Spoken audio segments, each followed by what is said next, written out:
Golf Central on YouTube, brought to you by the Chrome Soft Golf Ball from Callaway. Hi there, I'm Todd Lewis, and this is your Golf Central update. The race for the CME Globe continues and concludes this week with the CME Group Tour Championship. Jin Young Ko arrives in Naples in the top spot, followed by Nelly Korda. Korda with a slim lead over Ko in the Player of the Year competition, and Nelly talked about that while addressing the media today. Yeah, I love this event. I love this golf course. I love any type of Florida event that I can drive to. I always feel so much more at home and have family and friends come out. I've played well at this golf course. I grew up in Florida on Bermuda grass, so it's kind of easier for me to adapt to this. But yeah, I'm super excited to be back, and hopefully I can give it a good shot this year. And, when you're so comfortable in a course, like a Florida course for yourself, coming off a win, how much confidence do you have now that we are at the last event of the season as you roll into this season-ending event?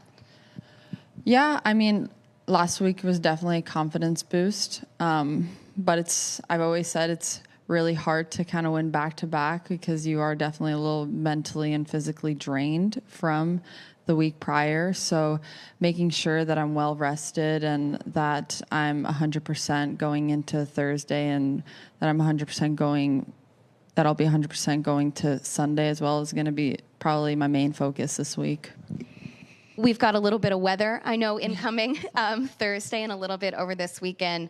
But on top of that, you've been able to play a couple holes out there. What is Tiburon like for you this year as maybe compared to other years?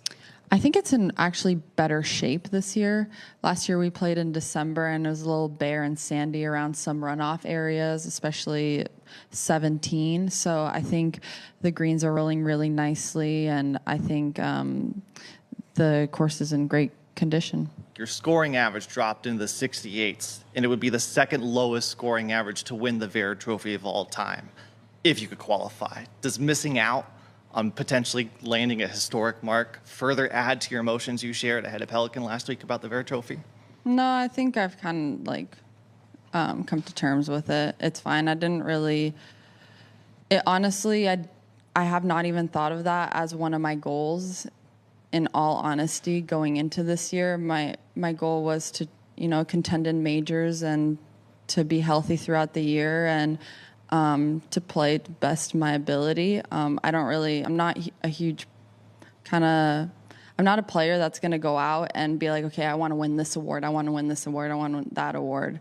I'm a type of player where I'm like, okay, I want to stay healthy throughout the year. I want to contend in majors, and I just want to have fun out there. I was just curious if there was anything that you could point to that was sort of a catalyst for this breakout year that you've had when you kind of look back over the course of the season, or maybe the off season last year.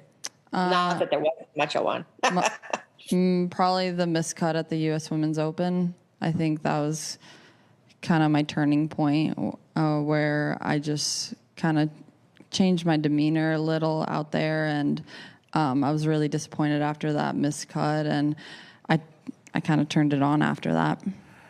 On the European Tour, the race to Dubai also concludes this week with the DP World Tour Championship. Rory McIlroy will tee off at 2:25 a.m. Eastern Time on Thursday. He's paired with South Africa's Dean Burmeister. Ahead of the season finale, McIlroy talked with Tim Barner, and he gave his season a pretty generous grade. A for effort. A+ for effort. I've worked hard this year, and some of that effort I felt was fruitless in a way, in terms of working on things and not feeling like I was getting anywhere and banging my head against the wall. But felt like I made a breakthrough a few weeks ago. It was nice to get the win in Vegas. I think that's the thing. It's like I look back and I feel disappointed with the year, but then I realize I've won twice in the States, and I've played some good golf. I played well at Torrey Pines, and was tied for the lead with 9 holes to go in a major championship.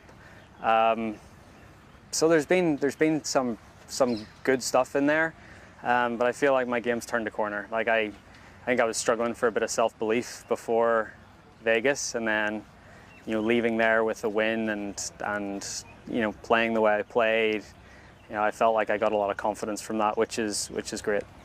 There've been a lot of articles, a lot of speculation about who's coaching you now. We've seen headlines saying Rory sacks Cowan and returns to Bannon. Pete saying, no, I've just signed a new deal with him. Please explain what the situation is.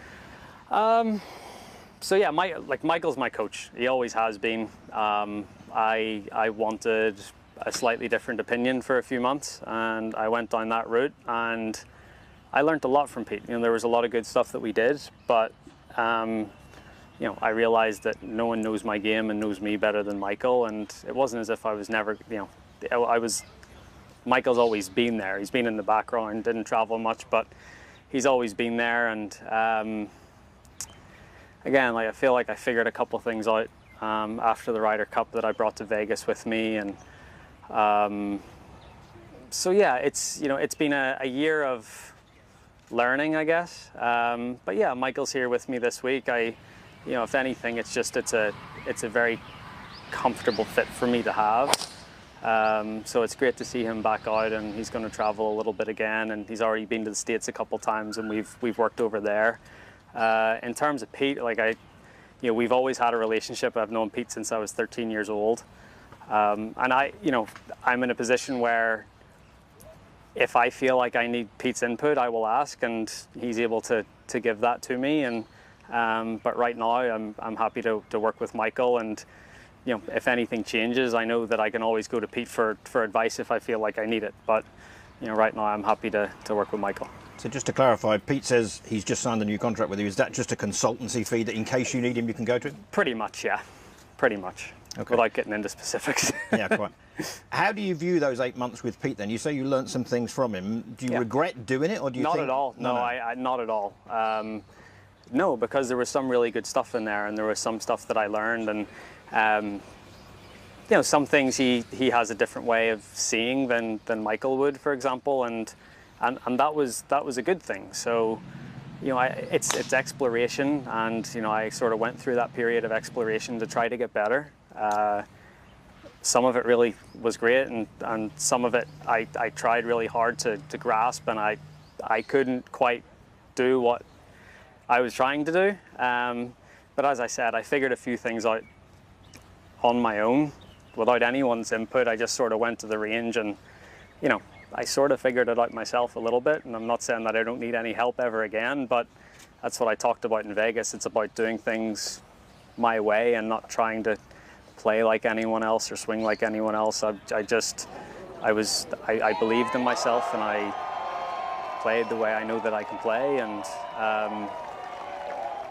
and that feels good too, because it means that I can figure it out myself if I need to.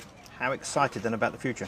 Yeah, I'm excited. I feel really good about where everything is. You know, it's so weird how I always, like, if you go back through my career, I've had all these low points, and I've been able to bounce back from them very quickly and have these high points. So, bad week at the Ryder Cup, 20th PGA Tour victory a few weeks after. You know, bad players and Masters, I win Quill Hollow a couple of weeks later. I think one of the things that I've shown throughout my career is I have great resilience, and you know, I'm proud of myself for that, and I feel like I've had some struggles, but I've got through the other side of them, and I'm happy, and I'm excited for the road ahead. You can see Rory compete on Golf Channel this week, along with the PGA Tour and the LPGA Tour. I'm Todd Lewis. Thanks for watching.